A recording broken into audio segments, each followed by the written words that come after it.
মূলত আগামী 26-এর বিধানসভা নির্বাচনের আগে তৃণমূল কংগ্রেসের পক্ষ থেকে খড়গপুরের প্রস্তুতি কেমন? 26-এর আগে আমাদের দলীয় যে নির্দেশ এসছে সেই নির্দেশে কিন্তু আমরা ভালোভাবে সংগঠনকে সাজিয়ে নেব। সেটা 2-3 বার আমাদের জেলা কমিটি মিটিংও হয়ে গেছে।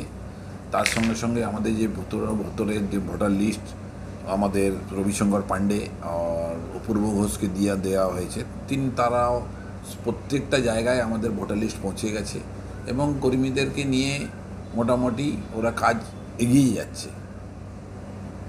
এবং 26-এ নির্বাচন আমাদের মোটামুটি টার্গেট আছে, এবার আমরা এমএলএটা জিতবই। যেমন ধরুন আমরা এমপিতে যতটা আমাদের খড়গপুর লিড ফিজিয়েছিলাম অনেকটা আমরা কমিয়ে দিয়েছি, সেই জন্য আমরা এমপিটা পেয়ে গেছি। এবার আমাদের লক্ষ্য হচ্ছে এমএলএটা জিতার, সেই জন্য আমরা সবাইকে নিয়ে সংগঠন হয়ে আমরা একত্রিত হয়ে কাজ করব।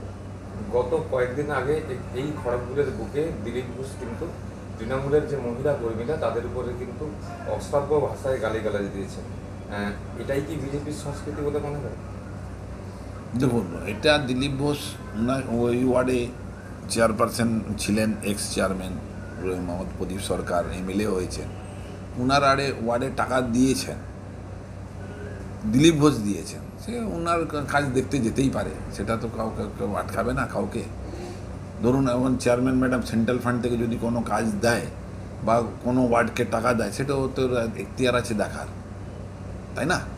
এখন হয়তো দিলীপ ঘোষ আমাদের কর্মীদের কিছু উল্টাপাল্টা বলে দিয়েছে। যেমন আমি ভিডিওটা দেখছিলাম, দিলীপ ঘোষ ওই আমাদের কোনো কর্মীকে তোর বাপের টাকা, এই কথাটা কিন্তু বলা তো উচিত হয়নি না দিলীপ ঘোষের। উনি এত বড় এমপি, একটা মহিলাকে অসম্মান করা, তার জন্য আমাদের মহিলারা মানে ওদের প্রতিবাদ করেছে, এই ভাষাটার জন্যই প্রতিবাদ করেছে। কেউ কারো ওয়ার্ডে যেতেই পারে যে যার, কিন্তু আমাদের কর্মী মহিলাকে যে বলেছে জিনিসটা তোর বাপের টাকা, এইটা কিন্তু বলা উচিত হয়নি দিলীপ ঘোষের।